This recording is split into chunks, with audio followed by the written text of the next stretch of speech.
Ultimatum শেষ হলেই সরকার পতনের ডাক। হাদি হত্যার বিচারে ৩০ দিনের সময়সীমা। উত্তাল শাহবাগ। আসসালামু আলাইকুম। শহীদ শরীফ ওসমান হাদি হত্যাকাণ্ডের ২১ দিন পার হলেও খুনিরা ধরা না পড়ায় এবার রাজপথে চরম হুঁশিয়ারি দিল ইনকিলাব মঞ্চ।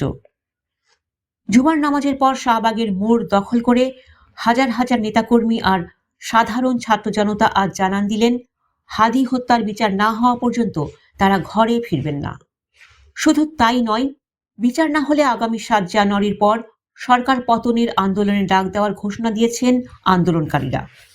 আজ দুপুরে ঢাকা বিশ্ববিদ্যালয়ের কেন্দ্রীয় জামে মসজিদ থেকে একটি বিশাল বিক্ষোভ মিছিল বের হয়।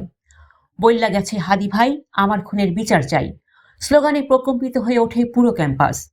মিছিলটি শাহবাগ মোড়ে পৌঁছালে সেখানে এক বিশাল সমাবেশ অনুষ্ঠিত হয়।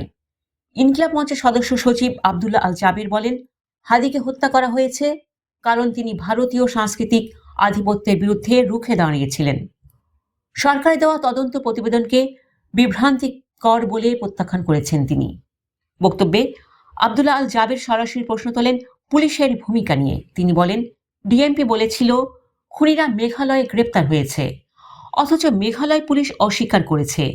এই ২১ দিনে মূল খুনিদের একজনকেও গ্রেপ্তার করতে না পারাকে সরকারের সদিচ্ছার অভাব হিসেবে দেখছে ইনকিলাব মঞ্চ। তাদের দাবি, ৭ জানুয়ারির মধ্যে শুধু খুনিরা নয়, এই হত্যাকাণ্ডের নেপথ্যের মাস্টারমাইন্ডদেরও চিহ্নিত করে চার্জশিট দিতে হবে। অন্যথায় ৩০ কার্যদিবসের সময়সীমা শেষ হলে রাজপথ থেকেই সরকার পতনের ডাক দেওয়া হবে। রাজনৈতিক দলগুলোর উদ্দেশ্যে ইনকিলাব মঞ্চ স্পষ্ট বার্তা দিয়েছে, দিল্লির সাথে কোনো গোপন বৈঠক বাংলাদেশের মাটিতে সহ্য করা হবে না। আগামীকাল থেকে তারা প্রতিটি বাংলাদেশপন্থী রাজনৈতিক ও সাংস্কৃতিক সংগঠনের দ্বারে দ্বারে যাবেন এই বিচারের দাবিতে ঐক্যবদ্ধ হতে। হাদি হত্যার বিচার নিশ্চিত না হওয়া পর্যন্ত রাষ্ট্র পাহারার দায়িত্ব পালনের শপথ নিয়েছেন তারা। ইনকিলাব মঞ্চের এই ৩০ দিনের আলটিমেটাম কি সরকার মেনে নেবে, নাকি রাজপথ থেকে আসবে নতুন কোনো গণ অভ্যুত্থানের ডাক? আপনার মতামত কমেন্টে জানান। হাদি হত্যার বিচার ও দেশের সবশেষ পরিস্থিতির ব্রেকিং আপডেট পেতে আমাদের চ্যানেলটি এখনই সাবস্ক্রাইব করুন। ধন্যবাদ। আল্লাহ হাফিজ।